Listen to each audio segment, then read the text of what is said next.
পিছনের হিস্টোরি বলতে চাই তাহলে বলবো আমি একবারে যখন ছোট ছিলাম, আমার বয়স 8-9 ছিল, আমি সবসময় খাতার মধ্যে পাইলে আঁকতাম, ড্রয়িং করতাম যে আমি পাখির বাসাটা কীভাবে বানাবো, কী ডিজাইন করব, কী আসে বিষয়।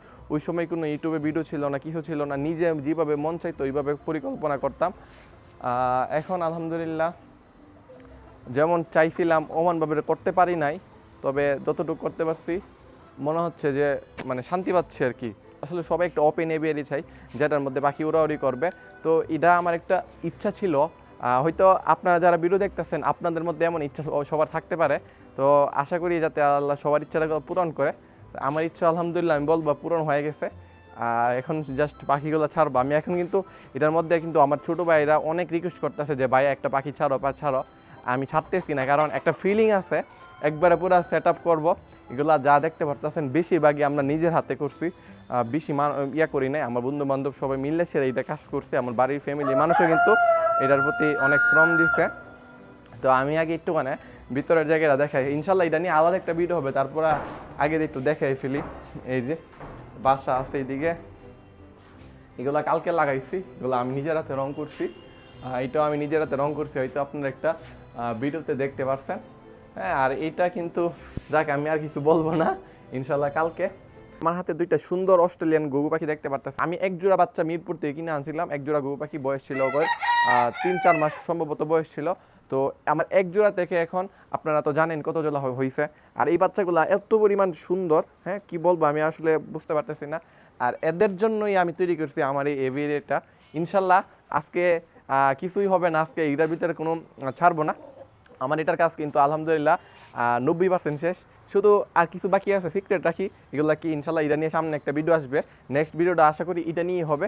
তো আজকে আমি আমার এই বাচ্চাগুলোর সাথে পরিচয় করে দিব, ওদের পুরো জেনারেশন আপনাদের সাথে পরিচয় করে দেব। তো চলেন। এটা হচ্ছে তাদের দাদা, এইটা হচ্ছে তাদের মা বাবা, আর এটা হচ্ছে তাদের ভাই। তো আমি ওদেরকে এখন রেখে দিই। হ্যাঁ, এই যে ওদের ভাইয়ের ঘরে কিন্তু বাচ্চা হয়ে গেছে। এই যে আজকে দুইটা বাচ্চা আছে, আমি ওদেরকে বিরক্ত করবো না। এই যে আমি একটু বসি দিয়ে দিছিলাম। বসি দেওয়ার অবশ্য কারণ আছে, বসি কিন্তু নরম থাকে যাতে বাচ্চারা একটা গরম সবসময় অনুভব করে। আমরা এখন টোটাল কয় জোড়া পাইছি? টোটাল 5 জোড়া পাইছি। এখানে আছে 1 জোড়া, 2 জোড়া, 3 জোড়া, 4 জোড়া, আর ছোট কিউট দুইটা বাচ্চা। মাশাআল্লাহ এত পরিমাণ সুন্দর। আরেকটা মজার ব্যাপার হচ্ছে কবুতর ঘুঘু পাখির বাচ্চারা কিন্তু প্রথম 3 থেকে 4 দিন ওরা কিন্তু মুখ দিয়ে দুধ খাওয়ায়। আসলে এই ব্যাপারটা কেউ জানে না, কিন্তু এটা সত্য। যারা কবুতর পালে তারা কিন্তু জানে যে এখান থেকে আসলে খুবই ইন্টারেস্টিং একটা ব্যাপার। হ্যাঁ, কবুতর আছে, ঘুঘু পাখিও আছে। তো ও আসার জন্য ছুটাছুটি করতেছে, ওকে আমি আইনে ফেলি। আসো, কি সমস্যা কি আপনার? ও আমার খুবই ফেভারিট একটা কবুতর। বসো, মাথায় বসো। আজকে কিন্তু আরও অনেক আপডেট আছে। আমি কিন্তু আপনাদেরকে আসলে আমি বুঝতেছি না কীভাবে ভিডিওগুলো দেখাবো, কীভাবে কি করব। এ কারণে আমি ভিডিও করতেছি না, দেখাইতেছি। অনেক কিন্তু আপডেট জমে গেছে আমার। এখানে দেখেন যে কাদাকনাথ মুরগিগুলো আছে এখানে, কিন্তু এটা কিন্তু কাদাকনাথ ব্রাহ্মা, এই যে ব্রাহ্মা কাদাকনাথ সব কিছু আলহামদুলিল্লাহ এখানে মিশাই আছে। তো আর মজার কথা হচ্ছে আমার বাইরে যে ব্রাহ্মা মুরগিগুলো, ক্রিমি ব্রাহ্মাগুলো, ওদের ডিম আমি ইনকিউবেটরে বসাচ্ছি না, শুধু এই কাদাকনাথ এগুলার ডিমই বসাচ্ছি আলহামদুলিল্লাহ। দুইটা ব্রাহ্মা মুরগি আছে মেল, আর একটা কাদাকনাথ। একটা মেল ও একাই এনাফ, ও একাই যথেষ্ট।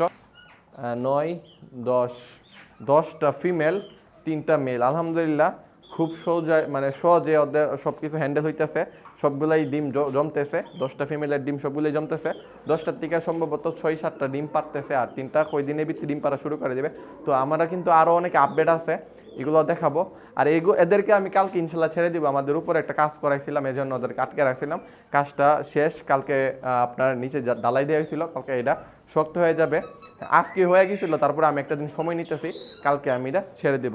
তো চলেন, বাইরে কিছু আপডেট আছে, এগুলো আপনাদেরকে সাথে শেয়ার করি। আসলে আমি এই বাসাটা সম্পর্কে কি বলবো, এটা আমার অনেক শখের। আমি যদি এটার পিছনের হিস্টোরি বলতে চাই তাহলে বলবো আমি একবারে যখন ছোট ছিলাম, আমার বয়স 8-9 ছিল, আমি সবসময় খাতার মধ্যে পাইলে আঁকতাম, ড্রয়িং করতাম যে আমি পাখির বাসাটা কীভাবে বানাবো, কী ডিজাইন করব, কী আসে বিষয়। ওই সময় কোনো ইউটিউবে ভিডিও ছিল না, কিছু ছিল না, নিজে যেভাবে মন চাইতো ওইভাবে পরিকল্পনা করতাম। এখন আলহামদুলিল্লাহ যেমন চাইছিলাম ওমানভাবে করতে পারি নাই, তবে যতটুকু করতে পারছি মনে হচ্ছে যে মানে শান্তি পাচ্ছি আর কি, যে পাখিগুলো এইভাবে রাখবো। আসলে সবাই একটা ওপেন এভিয়ারি চাই, যেটার মধ্যে পাখি উড়াউড়ি করবে। তো এটা আমার একটা ইচ্ছা ছিল। হয়তো আপনারা যারা ভিডিও দেখতেছেন আপনাদের মধ্যে এমন ইচ্ছা সবার থাকতে পারে। তো আশা করি যাতে আল্লাহ সবার ইচ্ছাটা পূরণ করে। আমার ইচ্ছা আলহামদুলিল্লাহ আমি বলবো পূরণ হয়ে গেছে। এখন জাস্ট পাখিগুলো ছাড়বো আমি। এখন কিন্তু এটার মধ্যে কিন্তু আমার ছোটো ভাইরা অনেক রিকোয়েস্ট করতেছে যে ভাই একটা পাখি ছাড়ো ছাড়ো। আমি ছাড়তেছি না, কারণ একটা ফিলিং আছে, একবারে পুরো সেট আপ করবো। এগুলা যা দেখতে পারতেছেন বেশিরভাগই আমরা নিজের হাতে করছি, বেশি ইয়া করি নাই। আমার বন্ধু বান্ধব সবাই মিললে সেটা এটা কাজ করছে। আমার বাড়ির ফ্যামিলি মানুষও কিন্তু এটার প্রতি অনেক শ্রম দিচ্ছে।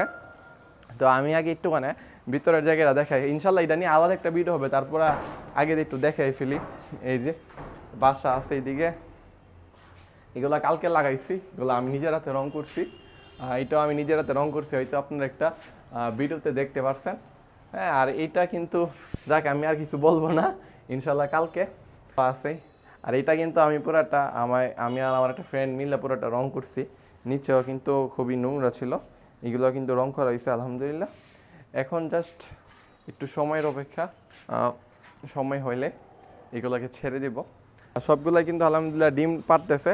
আর এখানে ওই যে লেঘনটা আছে দেখেন, ও কিন্তু সারাদিন সব মুরগিকে জ্বালায়, জ্বালায় সব মুরগি, মানে ওরা দুইজনই সব মুরগির একবারে তছনছ করে ফেলে। এই মুরগিগুলো আসলে সবাই এত পরিমাণ পছন্দ করতেছে, বলার বাহিরে এত পরিমাণ মানুষ মেসেজ দিতেছে হোয়াটসঅ্যাপে, মেসেঞ্জারে। মুরগিগুলো দিতে পারতেছি না, কারণ এগুলো আমার একবার প্রথম ইনকিউবেটর বাচ্চা। আমার ইচ্ছা ছিল এগুলোকে রাখার, তো এগুলোকে রাখছি। অনেক সুন্দর একটা মুরগি।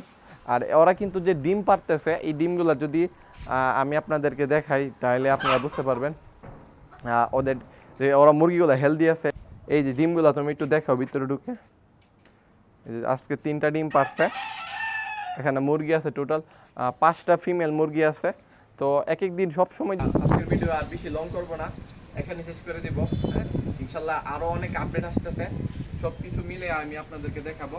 আর এই এভারি যখন হবে আপনারা কমেন্ট করেন আমি কি এভারির মধ্যে একটা লাইভ ক্যামেরা লাগিয়ে দিব কিনা, সারাদিন লাইভ হবে ইউটিউবের মধ্যে, ফেসবুকের মধ্যে। যদি এমনটা চান তাহলে অবশ্যই কমেন্ট করতে পারেন। আর এভারির মধ্যে কি কি পাখি আনবো এটা যদি কমেন্ট করে নাই বলেন তাহলে কিন্তু আমি গিভওয়েটা বন্ধ করে দিব। এটা কিন্তু গিভওয়ে চালু করতেছে আমি বড় ধরনের, এটা কিন্তু একজনের গিভওয়ে হবে না, এটা কিন্তু 10 জনের গিভওয়ে হবে, অনেক বড়। আই থিঙ্ক এমনটা আমি করতেছি এই অ্যানিমেল সোসাইটির মধ্যে আমার তো বড় গিভওয়ে, আর অবশ্যই হয়তো কেউ করবে না আর একটু কিছুদিন পরে আর কি। কিন্তু আমি আগে দিয়ে মানে অ্যানাউন্সমেন্টটা সবাইকে জানাই দিলাম। তো যাই হোক, সবাই ভালো থাকবেন। আজকে বিদায় শেষ করে দিতেছি, পরিবেশটা খুব ঠান্ডা, আমিও ঠান্ডা ভাবে আজকে বিদায় নিতেছি। তো সবাই ভালো থাকবেন, আল্লাহ হাফেজ।